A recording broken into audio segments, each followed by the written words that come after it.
Si, mettons, je le mets de même, ça fait penser à quelque chose. Effectivement. Les gens avaient l'air, quelqu'un qui se promenait avec ça dans le bois, hein, avait l'air d'être armé d'un fusil. Donc, avait l'air plus dangereux qu'il l'était.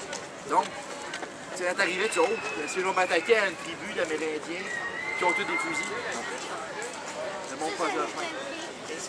Oui, ça, c'en est un vrai. Ça, c'est un mousquet. Ça, c'est la 3e génération des armes à poudre. La plus grande technologie qu'on a présentement, ça, tu vas bien plus récent que ça. 3e technologie, la première, ça s'appelait des serpentines, c'est au fin fond du Moyen-Âge. Ça, c'est des canons portables. Ici, par la suite, on avait le, je ne dirais pas, l'arquebuse. L'arquebuse qui était faite avec une tige. On prenait un bout de feu qu'on allumait, puis dans le fond, que la tige brûlait jusqu'à temps qu'elle soit rendue au bout, qui tirait. Fait que tu tenais ton latin jusqu'à temps que la tige arrive. Et ça, c'est la 3e génération, la plus récente génération de toutes, la plus importante. L'innovation technologique, dernier cri. Et je ne parle pas de l'Indien, le cri. Je parle dernier cri. Ça ici, c'est un arme à explosion. Ça ici, c'est la poudre qui va faire exploser, qui va faire exploser la poudre à l'intérieur, qui va tirer. Pour utiliser ce genre d'arme-là, on armait une première fois. À ce moment-là, c'est la sécurité. Ça ne tire pas. Peu importe, j'essaye, ça ne tire pas. Ça ne tirera pas. Ça ne tirera pas. Par la suite, on prend de la poudre.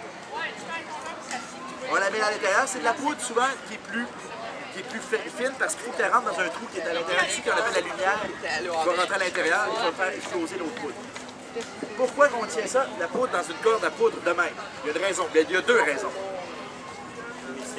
Pour l'humidité, pour garder contre l'humidité, parce qu'une fois que la poudre est humide, ça ne sert à rien. Et il y a une 2e raison. Pas vraiment, mais si, mettons, je fais ça de même. Vous voyez que ça épouse bien la forme du corps. Donc, on peut trimballer sans que ça ait trop de problèmes. C'est agréable à porter. Le dernier modèle, c'est défilé de mode 1752. Alors, on met la poudre à l'intérieur ici, la première fois. Après, on ferme ça. On la revire de bord. Et on ne se le tire pas dans l'œil, parce que si on se le tire dans l'œil, c'est pas agréable, comme vous avez pu le remarquer. Une fois que c'est mis comme ça, il n'y a rien qui tombe, parce que tout est dans le culasse ici. Par la suite, on bourre avec une munition. Si on est un militaire, on a des cartouches déjà faites en papier avec une charge de poudre et une balle à l'intérieur. Alors, le militaire a juste à déchirer la cartouche, mettre la poudre et mettre la balle après. C'était dans les cartouches parce qu'il y a toujours la même quantité de poudre, donc on ne dépense pas trop ou moins. Toujours, c'est toujours la même quantité de poudre. C'est pour ça qu'un militaire avait besoin de 2 choses pour être choisi comme militaire. Il avait besoin de 2 doigts, 2 dents. 2 doigts pour tirer, 2 dents pour pouvoir déchirer la poudre. Donc, on n'avait pas besoin de génie, juste 2 dents, 2 doigts. Si c'était un coureur des bois, par exemple, tu devais mettre la poudre à peu près. Ok, c'est correct. Par la suite, on met la balle. Une fois la balle est mise, on prend la tige ici. Là, on la met à l'intérieur pour bourrer tout ça. Est-ce que vous pensez qu'on fait ça de même? Si on fait ça comme ça, c'est pas une bonne idée parce que ça peut faire des étincelles.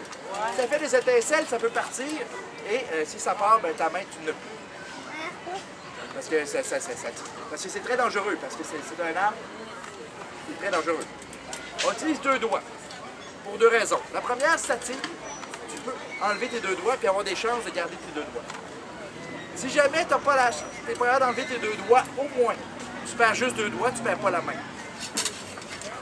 Une fois que ça c'est fait, on peut la ranger ou la tirer par terre, jamais on est vraiment pressé. Mais si tu la tires par terre, tu piles dessus après, tu ne peux plus recharger ton fusil. Une fois que ça c'est fait, tu l'armes une dernière fois et là, il serait prêt à tirer.